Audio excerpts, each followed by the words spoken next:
Desde Canadá en español, llega la información que te conecta con tu comunidad.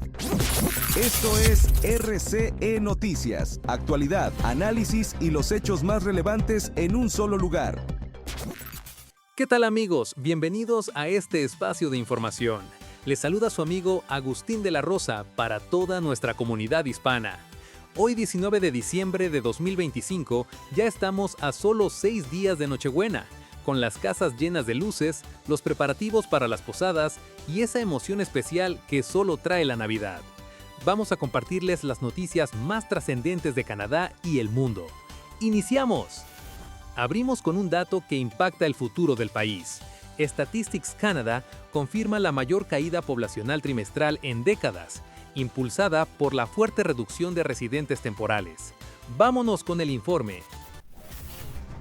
Por primera vez en décadas, la población de Canadá disminuyó de forma significativa, encendiendo el debate sobre el rumbo de las políticas migratorias del país. Según datos preliminares de Statistics Canada, el país perdió más de 76,000 habitantes entre julio y octubre de 2025, una caída del 0.2%. Se trata del mayor descenso trimestral desde que existen registros comparables en 1971 y apenas la segunda disminución observada desde el final de la Segunda Guerra Mundial. El principal factor fue una reducción histórica de residentes no permanentes, como estudiantes internacionales y trabajadores temporales. En solo 3 meses, este grupo se redujo en más de 176,000 personas, casi un 6% menos, como consecuencia directa de los nuevos límites y restricciones federales a permisos de estudio y trabajo. Statistics Canada vincula esta caída a los cambios introducidos por el gobierno federal para frenar el crecimiento acelerado de la población y aliviar la presión sobre la vivienda, la salud y otros servicios públicos. Solo en este trimestre se registraron salidas récord por vencimiento de permisos, muy por encima de los nuevos ingresos temporales. El impacto no fue uniforme. Ontario y Columbia Británica registraron las mayores caídas poblacionales, mientras que Alberta y Nunavut fueron las únicas jurisdicciones con crecimiento. La inmigración permanente ayudó a amortiguar el descenso, al igual que el crecimiento natural, pero no logró compensar la magnitud del ajuste. Este giro contrasta con los años recientes de crecimiento acelerado, impulsado por la inmigración temporal. Ahora, Canadá entra en una nueva etapa de corrección demográfica, con efectos que podrían sentirse en el mercado laboral, la economía y el debate político en los próximos meses.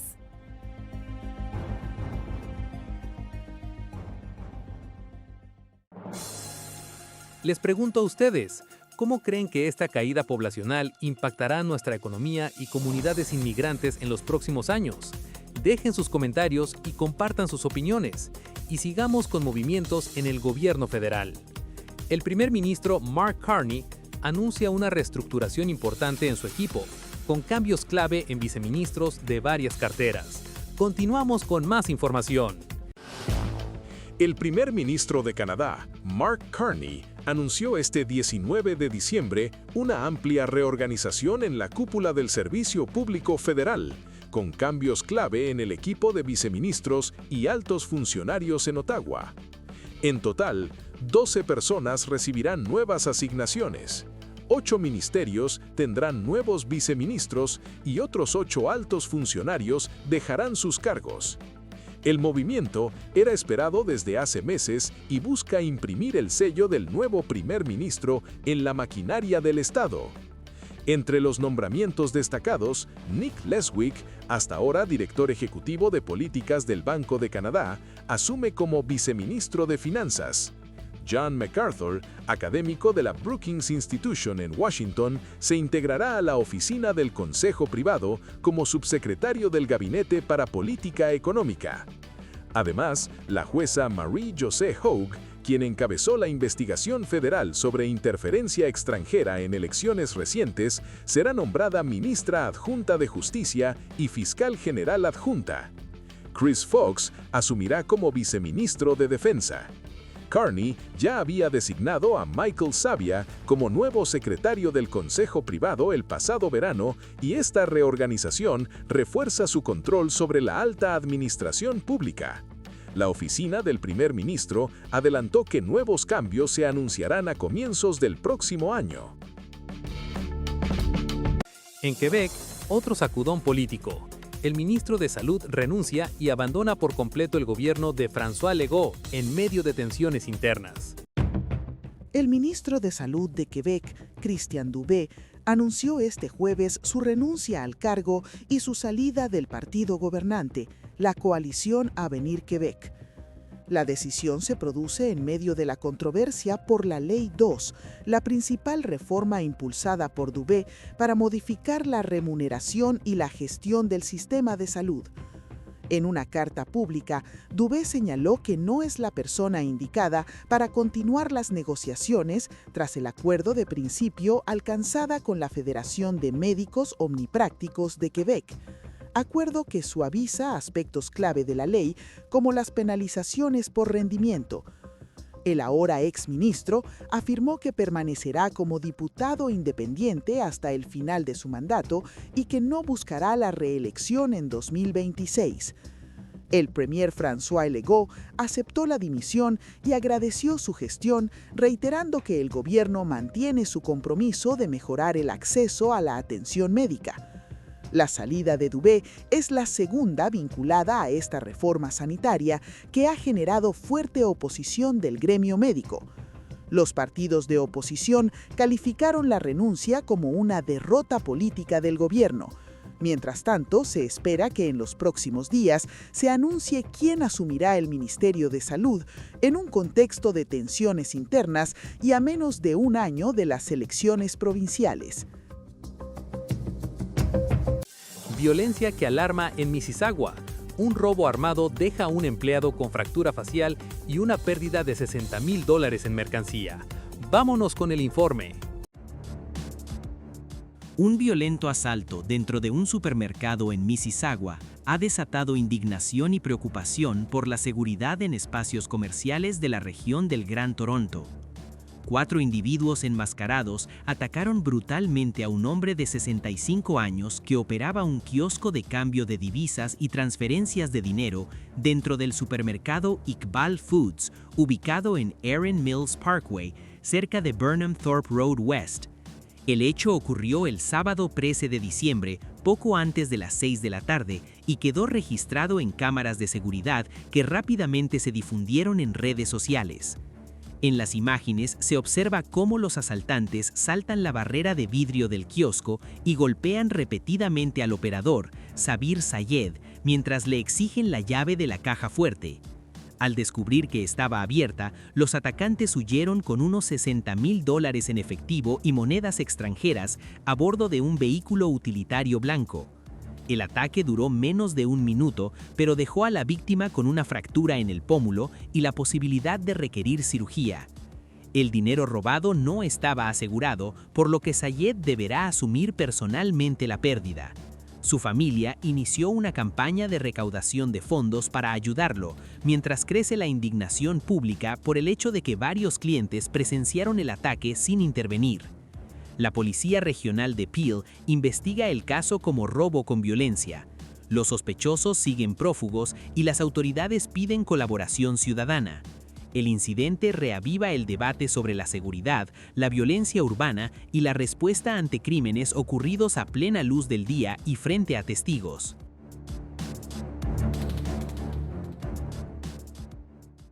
El invierno no da tregua en las praderas. Una potente tormenta invernal azota Manitoba con ventiscas intensas, cierres masivos de carreteras y suspensión de clases. Continuamos con más información. Una potente tormenta invernal, conocida como Alberta Clipper, azotó este jueves el sur de la provincia de Manitoba, con vientos de hasta 90 km por hora y nieve arrastrada que redujo la visibilidad a niveles casi nulos. El fenómeno obligó al cierre masivo de carreteras, escuelas y universidades, dejó a conductores varados y provocó cortes de electricidad en varias comunidades. Las autoridades reportaron decenas de vehículos atrapados en carreteras principales, incluyendo tramos de la Trans-Canada Highway y el anillo periférico de Winnipeg. La Policía Montada de Canadá pidió a la población mantenerse fuera de las vías, tras registrar múltiples colisiones y condiciones extremadamente peligrosas. Miles de clientes quedaron sin energía eléctrica, se cancelaron vuelos en el aeropuerto de Winnipeg y más de 100 autobuses escolares quedaron inmovilizados. Todas las divisiones escolares de la capital provincial cerraron, al igual que las principales universidades. El mismo sistema meteorológico ya había causado una colisión múltiple de gran magnitud en Alberta y la muerte de un conductor de camión en Saskatchewan.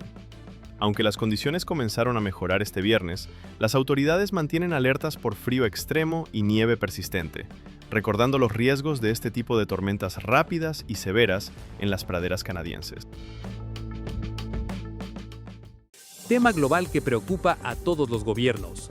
La natalidad mundial registra una caída histórica, generando alertas en organismos internacionales sobre el envejecimiento poblacional.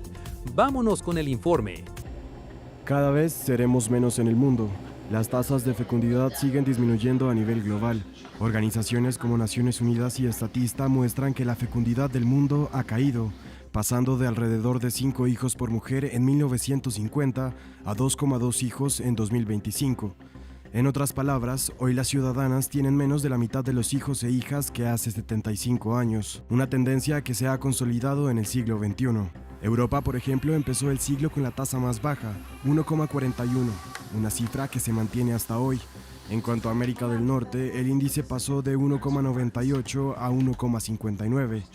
En Asia, la tasa cayó de 2,58 en el año 2000 a 1,87 para este año. Mientras que en América Latina y el Caribe, el descenso fue de 2,61 a 1,78.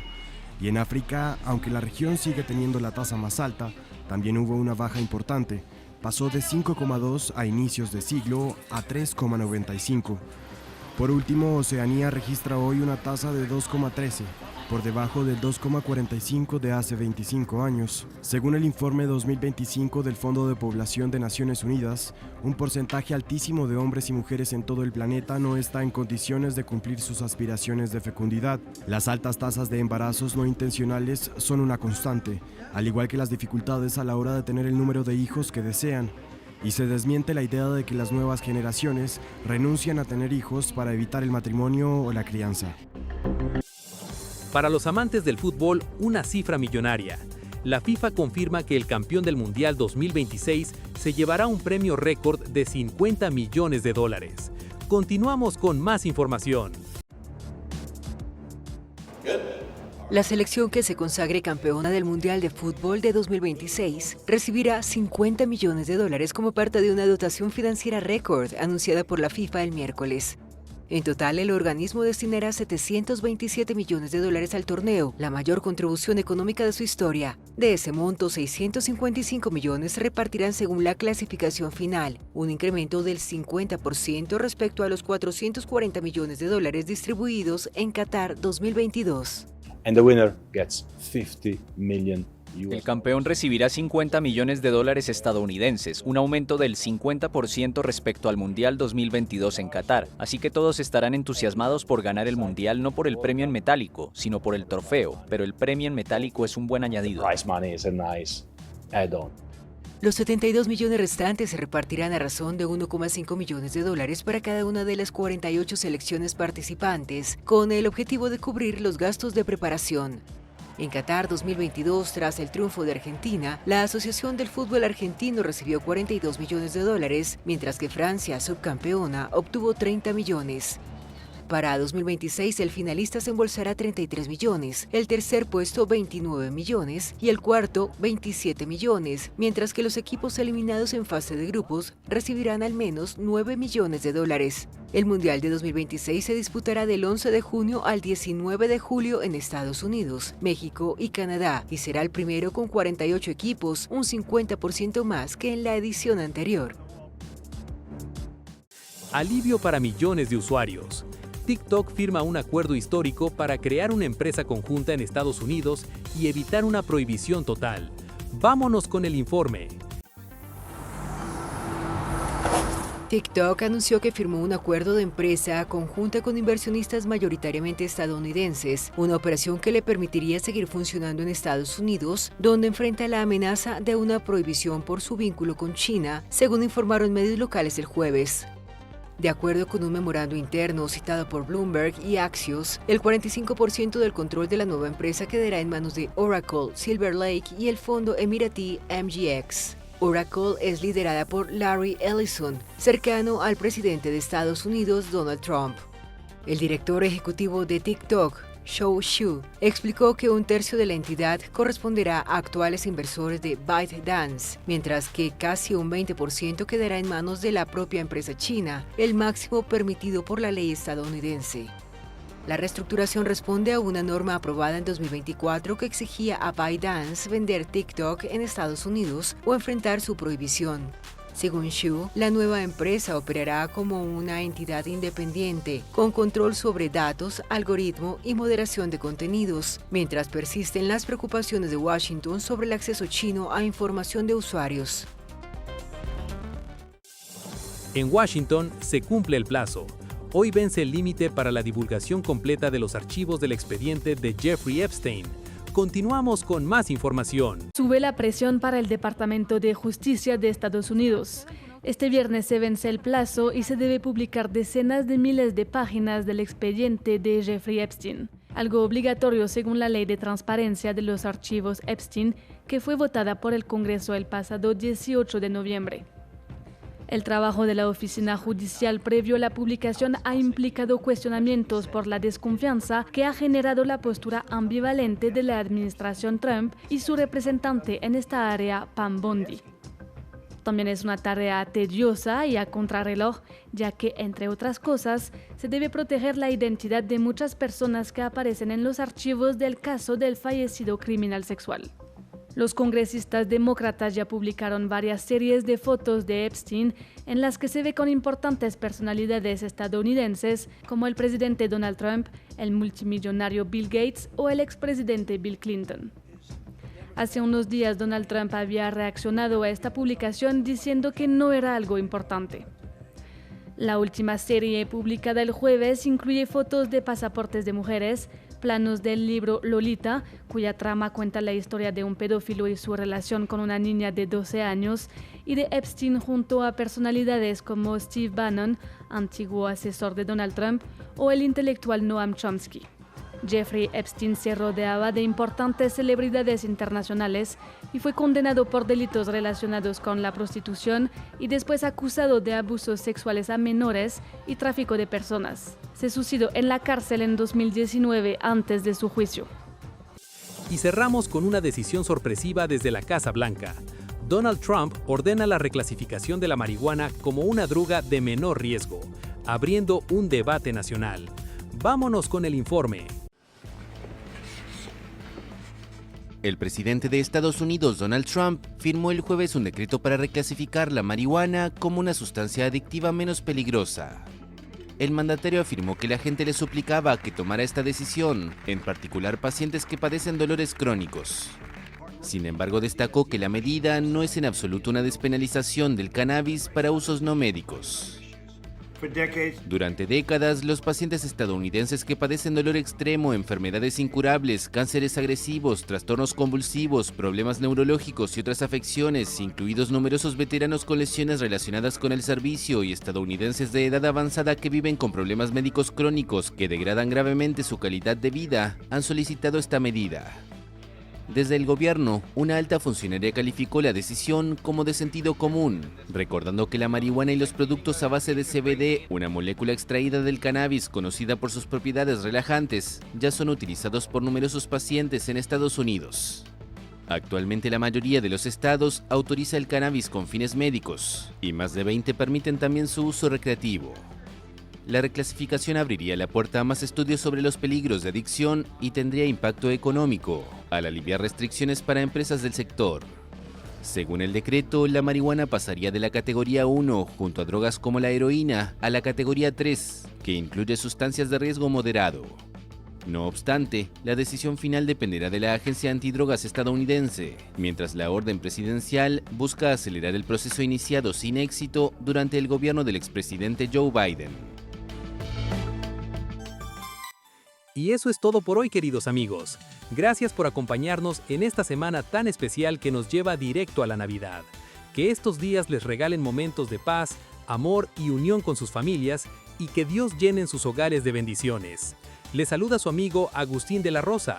Recuerden seguirnos en las redes sociales, suscribirse y activar la campanita para estar siempre conectados. Hasta la próxima, buen fin de semana, cuídense mucho y feliz preparación navideña.